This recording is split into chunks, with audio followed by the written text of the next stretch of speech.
নমস্কার বন্ধুরা, একটা খুবই ইন্টারেস্টিং ঘটনা ঘটেছে যেখানে আমাদের ভিখারি প্রতিবেশী পাকিস্তানের নতুন আব্বাজান আজারবাইজান এখন ভারতের হাতে পায়ে ধরছে, যেখানে ওদের দাবি ওরা ভারত থেকে আর্মেনিয়ার মতনই হাতিয়ার কিনতে চায়। যদিও এখানে আজারবাইজান সরাসরি ভারতের কাছে রিকোয়েস্ট করেনি। দ্য প্রিন্ট সহ বেশ কয়েকটা মিডিয়ার দাবি আজারবাইজান কোনো একটা তৃতীয় দেশের মাধ্যমে ভারতকে অ্যাপ্রোচ করছে যাতে ভারতীয় হাতিয়ার কিনতে পারে। যেখানে এই তৃতীয় দেশের দাবি যদি ভারত রাজি থাকে তাহলে আর্মেনিয়া ভারত থেকে যে পরিমাণ অস্ত্র কিনেছে সেম অ্যামাউন্ট বা তার থেকে বেশি পরিমাণ অস্ত্র আজারবাইজানও কিনতে রাজি আছে। এখন এই যে তৃতীয় দেশ যারা ভারতকে অ্যাপ্রোচ করেছে এটা এক্স্যাক্টলি কোন দেশ তার কিন্তু কোনো উল্লেখ নেই, বাট আমার ধারণা হাতে গোনা তিনটে দেশ রয়েছে যারা আজারবাইজানের সাথে রয়েছে: পাকিস্তান, তুর্কি আর ইসরায়েল। পাকিস্তান ভারতের জাতশত্রু, বাকি থাকছে কে? তুর্কি, ইসরায়েল। তুর্কি আমাদের ফ্রেন্ডলি নেশন নয়, আর ওদের কথা ভারত তো মানবেও না, তো একমাত্র অপশান রয়েছে ইসরায়েল। সম্ভবত আজারবাইজান ইসরায়েলের মাধ্যমে ভারতকে এখানে অ্যাপ্রোচ করেছে, এবং যদি ভারত এখানে রাজি হয় খুব সম্ভবত আজারবাইজান ইনডাইরেক্ট ডিল চাইছে, অর্থাৎ ওদের যা হাতিয়ার লাগবে সেটা হয়তো ইসরায়েল ভারত থেকে কিনবে অফিসিয়ালি, এবং সেটাই পরবর্তীতে ইসরায়েল থেকে আজারবাইজানকে ট্রান্সফার করা হবে।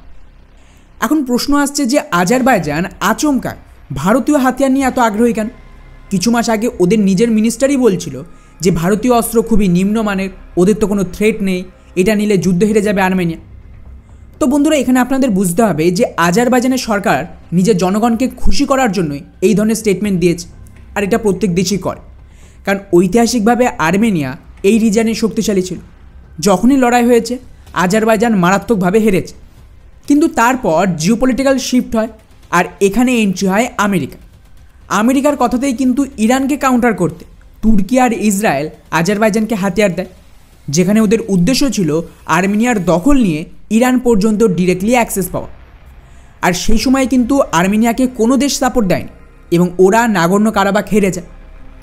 এরপর এখানে তুর্কির বিরুদ্ধে বদলা নিতে ভারতের এন্ট্রি। আজারবাইজান ভেবেছিল যে ভারত খুব বেশি সাপোর্ট দেবে না এবং আমাদের কাছে তেমন কোনো হাতিয়ারের অপশানও নেই, কিন্তু ওরা বুঝতে পারেনি যে লাস্ট কয়েক দশকে ভারত মারাত্মকভাবে স্বদেশি হাতিয়ার তৈরি করেছে, যার আন্ডারে সোয়াতি রাডার দিয়ে শুরু হয়, ধীরে ধীরে এখন artillery gun system, Pinaka rocket launcher, Akash air defence system, howitzer এবং তার সাথেই অ্যান্টি ট্যাঙ্ক মিসাইল সব কিছুর ডেলিভারি শুরু হয়ে গেছে। এছাড়াও গোলা বারুদ, গান সিস্টেম থেকে শুরু করে বাকি সমস্ত ছোটোখাটো military equipment, bullet proof jacket, এগুলোও কিন্তু ভারত ব্যাপক মাত্রায় আর্মেনিয়াতে সাপ্লাই করছে যাতে ওদের কমতি না পড়ে। এমনকি কিছু মাস আগের কথা, ড্রোন, লয়টারিং মিউনিশন আর অ্যান্টিড্রোন সিস্টেম যেটা ভারতের প্রাইভেট কোম্পানি জেন টেকনোলজি বানিয়েছে সেটার ডিলও আর্মেনিয়ার সাথে হয়ে গেছে। আর এখানেই শেষ নয়, এখন তো আবার নতুন খবর এসেছে যেখানে আর্মেনিয়ার যে সুখোই যুদ্ধ বিমান যেটা ওরা রাশিয়া থেকে কিনেছিল সেটা কিন্তু আর্মেনিয়া ব্যবহার করতে পারে না, কারণ রাশিয়া এই ফাইটার জেটের যে মিসাইল প্যাকেজ সেটাই আর্মেনিয়াকে দেয়নি। তো ভারত কী করছে এখানে? খুব তাড়াতাড়ি আর্মেনিয়ার এই সমস্ত সুখোই বিমানে ভারতীয় মিসাইল প্যাকেজ যুক্ত করবে। মানে ধরে নিন যে অস্ত্র, এয়ার টু এয়ার মিসাইল থেকে শুরু করে BrahMos, Rudram, anti airfield bomb, মোটামুটি বিরাট অপশান রয়েছে। তো এক এক করে আর্মেনিয়ার প্রয়োজন অনুযায়ী এগুলো ভারত ওদের বিমানে যুক্ত করে টেস্ট করে পুরো রেডি করে দেবে, এবং যদি আরও প্রয়োজন পড়ে ভারত চাইলে সুখোই 30 MKI বিমানও নিজের দেশে বানিয়ে আর্মেনিয়াতে রপ্তানি করতে পারে, আর এখানে রাশিয়ার কোনো বাধা দেবেন।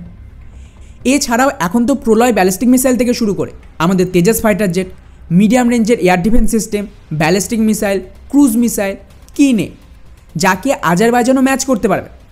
এমন প্রচুর অস্ত্র রয়েছে যেটা তো ভারত দিতে পারলেও তুর্কি এবং ইসরায়েল আজারবাইজানকে দিতে পারবেন, যেমন BrahMos missile, fighter jet, medium রেঞ্জের এবং শর্ট রেঞ্জের ব্যালিস্টিক মিসাইল ইত্যাদি। ফলে আজারবাইজান বুঝে গেছে যে ওরা ভুল জায়গায় পাঙ্গা নিয়েছে।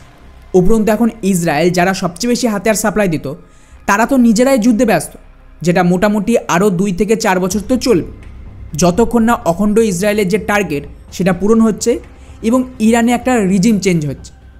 তো আপনাদের মনে হয় যে এখন ইসরায়েল ওদেরকে পুরোপুরি হাতিয়ার পাঠাতে পারবে? বরং একাধিক হাতিয়ার ইসরায়েল তো ভারত থেকে বানিয়ে নিয়ে যাচ্ছে, যেমন ড্রোন এবং কিছু স্মল আর্ম। ফলে আজারবাইজান চাইছে যে ভারত এখানে নিউট্রাল থাক। যদি ওরা ভারত থেকে আর্মেনিয়ার মতন বা আর্মেনিয়ার বেশি হাতিয়ার কেনে তাহলে ডেফিনেটলি ভারত একতরফা আর্মেনিয়াকে সাপোর্ট দিতে পারবে না, আজারবাইজানকেও কিছুটা সাপোর্ট দিতে হবে, এবং এতে আজারবাইজান ডমিনেট করবে।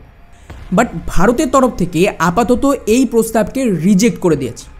ভারতের দাবি যা কিছু হবে সেটা বাইলেটারাল, মানে যদি আজারবাইজান হাতিয়ার চায় সেটা ডিরেক্টলি ভারতকে অ্যাপ্রোচ করবে, ইসরায়েলের মাধ্যমে ভারত তো কোনো ডিল করবে না। মানে বেসিক্যালি ভারত এখানে একটা বড় গেম খেলতে চাইছে। আর্মেনিয়া তো আমাদের মূল বেস হবে এবং তার মাধ্যমেই ভারত আজারবাইজান আর তুর্কিকে টাইট দেবে। তুর্কির তরফ থেকে অলরেডি খেয়াল করেন কাশ্মীরের বয়ান অনেকটাই বন্ধ হয়ে গেছে। অপেক্ষা করুন, আজারবাইজানও সেটাই করবে, আর এটাই ভারতের পাওয়া। বাকি পুরো বিষয়টিকে নিয়ে আপনাদের কি মনে হয় যে ভারতের আজারবাইজানকে হাতিয়ার দিয়ে এখানে একটা ডাবল গেম খেলা উচিত? নিচে অবশ্যই কমেন্ট করে জানাবেন। জয় হিন্দ।